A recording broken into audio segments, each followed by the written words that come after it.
Chers amis, bonjour. Nous nous retrouvons ce matin pour méditer l'Évangile selon saint Marc au chapitre 2, les versets 23 à 28. Un jour de sabbat, Jésus marchait à travers les champs de blé, et ses disciples, chemin faisant, se mirent à arracher les épis.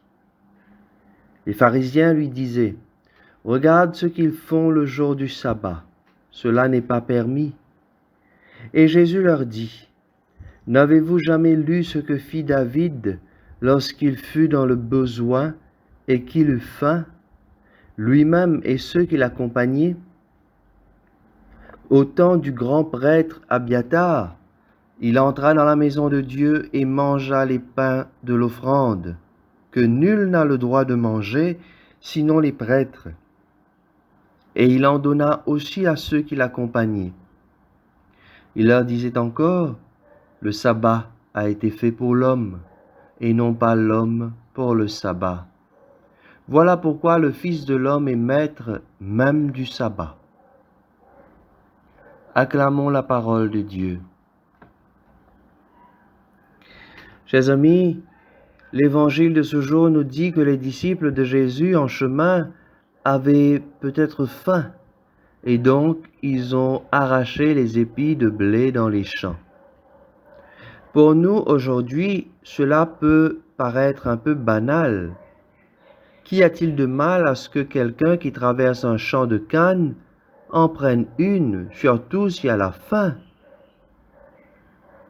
Toutefois, pour les pharisiens, ces spécialistes de la loi juive, ils sont choqués. Et ils le font clairement remarquer à Jésus.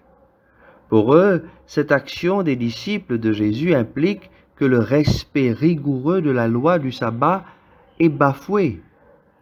Selon la loi de Moïse, le jour du sabbat est un jour de repos absolu, consacré à Dieu. De plus, depuis l'exil à Babylone, le peuple de Dieu a fait du sabbat le signe par excellence de sa fidélité à la volonté de Dieu. Et cela remonte jusqu'à la création. Rappelez-vous, après les 6 jours de la création, le 7e jour, Dieu se reposa. Cependant, avec le temps, le peuple y a rajouté d'innombrables actions concrètes qui seraient incompatibles avec le respect du repos sacré du sabbat. Et donc les pharisiens veillent de très près à ce que les personnes respectent à la lettre ce jour-là. Si nous remontons dans l'histoire, nous pouvons compter jusqu'à 39 actions qui étaient interdites le jour du sabbat. Et parmi, nous retrouvons toutes les activités liées à la culture, à la moisson et à la récolte. Et c'est pour cela que les pharisiens sont choqués en voyant les disciples de Jésus arracher les épis de blé le jour du sabbat. Et donc Jésus doit répondre à l'interpellation des pharisiens.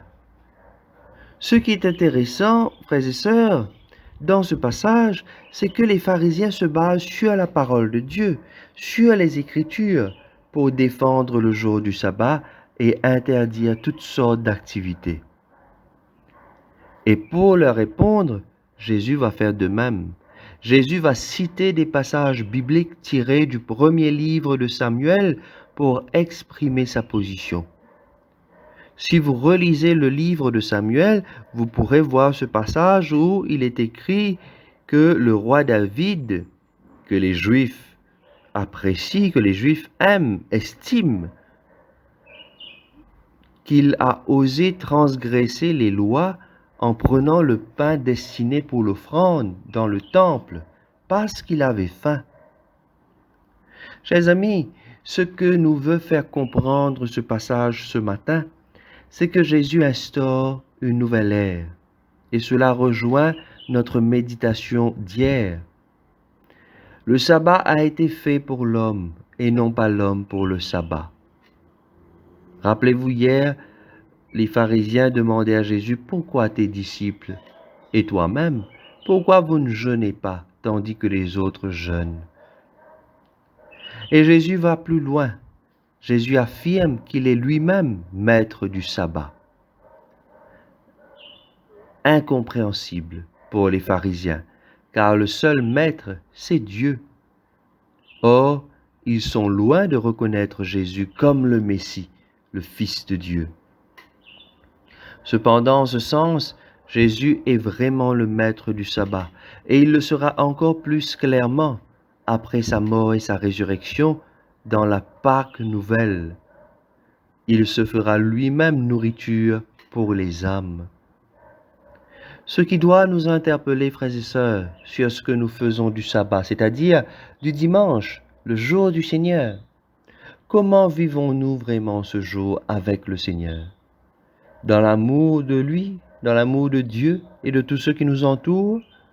Prenons-nous vraiment le temps d'aller à la messe, de le rencontrer personnellement dans la communion à son corps? Respectons-nous ce repos dominical que Dieu nous offre et qui nous appelle à vivre pour refaire nos forces humaines, pour nous fortifier en lui? Et puis, est-ce que nous permettons aussi à ceux qui nous entourent, nos employés par exemple, d'avoir la possibilité de vivre eux aussi ce jour-là, cette rencontre avec Dieu? Deuxièmement, ce passage nous invite à remettre l'homme au centre. Le sabbat est fait pour l'homme et non pas le contraire. Il en va de même pour toutes nos lois, toutes nos règles, particulièrement pour ceux que nous imposons dans la religion, et même dans l'Église. Est-ce que ces différentes lois, ces différentes règles aident vraiment, réellement, les personnes à se rapprocher de Dieu? En d'autres mots, dans tout ce que nous faisons, frères et sœurs, c'est l'être humain qui doit avoir la première place. Et pour que cela se réalise, nous devons toujours agir par amour. Saint Augustin disait autrefois, « Aime et fais ce que tu veux, mais d'abord, aime. » Alors prions, frères et sœurs, afin que le Seigneur augmente en nous ce désir de toujours agir par amour, un amour qui nous oblige parfois à voir au-delà des lois et des préceptes, un amour qui nous oblige à voir dans l'autre un frère et une sœur. Amen. Je vous souhaite à tous une excellente journée avec le Seigneur.